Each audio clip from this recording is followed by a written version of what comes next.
সেই কাজটা আমার মনে খুব দাগ কেটেছিল। পোড়া মন তোর প্রেমে পোড়া মন, বলো না কোথায় তুমি, এ বুকে আছো কোন পাশে। আমি হাবিব ভাইয়ের সঙ্গে কাজ করেছি, হাবিব ওয়াহিদ। ক্যামেরার সামনে থেকে ক্যামেরার পেছনে থাকতেই বেশি ভালো লাগে। জেনে নিও তুমি আমার খুব প্রিয়। এখন পর্যন্ত 250+ হবে। এর মধ্যে আনরিলিজড কাজ আছে অনেকগুলো, যেগুলো রিলিজ হয়নি। আর রিলিজের সংখ্যাই বেশি। আনরিলিজ কিছু কাজ আছে যেগুলো আমরা এমন কিছু কাজ আছে যেগুলো বিগত সরকারের আমলে করেছি, ওই ফিল্মগুলো রিলিজ হয়নি, সেটা একটা দুঃখের জায়গা আছে। বাট কিছু কাজ রিলিজ হয়েছে। আমি জাজেরই আরেকটা কাজ করেছিলাম, সেটা আহমেদ ইমতিয়াজ বুলবুল স্যারের কথা সুর সঙ্গীতায়োজন। সেই কাজটা আমার মনে খুব দাগ কেটেছিল, কারণ আমি বলবো যে বুলবুল দাদার সঙ্গে ওইটা আমার খুব উল্লেখযোগ্য একটা কাজ ছিল।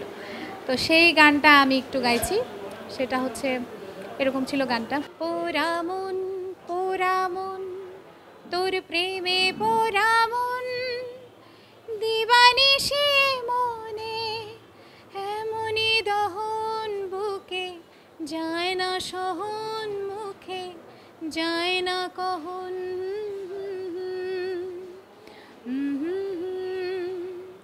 পোড়া মন তোর প্রেমে পোড়া মন, দিবানিশি মনে এমনি দহন, বুকে যায় না সহন, মুখে যায় না কহন।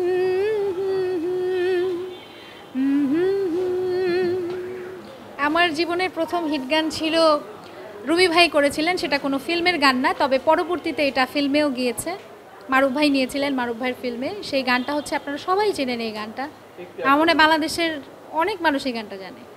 এই গানটা হচ্ছে, বলো না কোথায় তুমি, এ বুকে আছো কোন পাশে, বলো না কোথায় তুমি, আছো কি মিশে নিঃশ্বাসে, মনের ঘরে যতন করে তোমায় রেখেছি আপন করে, ভালোবাসা দিয়ে তুমি দাও রাঙিয়ে, এই কোন প্রেমে নীলে রাঙিয়ে। এই গানটা আপনারা শুনেছেন সবাই, এই গানটা শুনে নাই কেউ?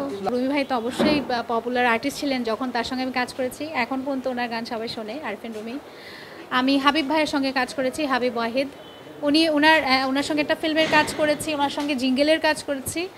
তো এখন যেহেতু ফিল্ম নিয়ে কথা হচ্ছে, ফিল্মের কথাই বলি। অপু বিশ্বাসদির একটা মুভি ছিল ওনার, এটা হচ্ছে ওনার অপু বিশ্বাসদির জয় জন্ম হওয়ার ঠিক আগের যে ছবিটা রাজনীতি, সেই ছবিতে হাবিব ওয়াহিদ ভাই একটা গান করেছিলেন, সেটা হচ্ছে ও আকাশ বলে দে না রে প্রেমে পড়েছে মন, কে আমার চুরি করে পাগল করেছে মন, বারবার মনে চায় তারে, বলে না তুই বল না রে কবে আমার হবে, ও আকাশ বলে দে না রে প্রেমে পড়েছে মন, কে আমার চুরি করে পাগল করেছে মন। এরকম একটা গান গিয়েছিলাম, হাবিব ভাইয়ের কাজ ছিল সেটা। গানের রেকর্ডিংয়ে যাওয়ার আগে জানতাম না যে ছবির নাম জিন, মানে জানলে একটু ভয় বোধহয় লাগতো। আর মজার অভিজ্ঞতা তৈরি হওয়ার মতো সেই সময়টা আসলে হয়নি, খুব অল্প সময়ে গানের ভয়েস দিয়েছি। আজিজ ভাই বললেন যে এই গানটায় আমার মানে সেই একটা ইমোশন দরকার, যে আমি যেভাবে লিখেছি আপনি সেই ইমোশনটা ফুটিয়ে তুলবেন অবশ্যই গানে, এই জন্যই আপনাকে ডাকা। তো আমার মনে হলো যে হ্যাঁ, আজিজ ভাইয়ের ভরসার জায়গা আমি, নাহলে উনি আমাকে নিজের লেখা গানটা এইভাবে গাইতে বলতেন না। তো সেই জায়গা থেকে গানটা গাওয়া, এবং যখন আমি গানটা গাইতে এসেছি আমার খুব ভালো লেগেছে। এই গানের মধ্যে প্রেম আছে, আবেগ আছে, আক্ষেপ আছে, না পাওয়ার আক্ষেপ, হ্যাঁ, তো অনেক কিছু আছে। সব মিলেই গানটা খুব সুন্দর একটা গান, শ্রুতিমধুর একটা গান, এবং আমি আশা করি গানটা সবার ভালো লাগবে।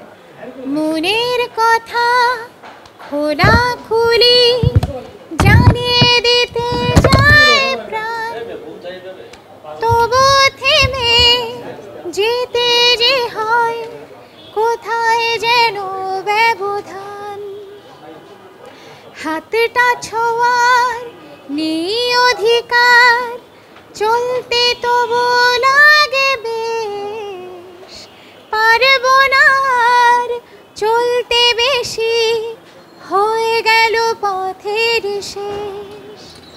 জেনে নিও জেনে নিও তুমি আমার খুব প্রিয়, জেনে নিও জেনে নিও তুমি আমার কত প্রিয়।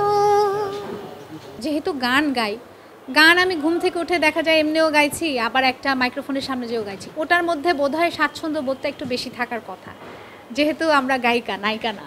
আমাদের ক্যামেরার সামনে থেকে ক্যামেরার পেছনে থাকতেই বেশি ভালো লাগে। কিন্তু ক্যামেরার প্রতি ভীতি কখনোই ছিল না। আমি কিছু প্রোগ্রামে হোস্টিংও করেছি, সেলিব্রিটি হোস্ট হিসেবে ছিলাম আমি, মাছরাঙাতে কাজ করেছি অনেক দিন। সো ক্যামেরার ভীতিটা আমার খুব একটা নেই, তাই দুটোতেই স্বাচ্ছন্দ্য বোধ করি এখন।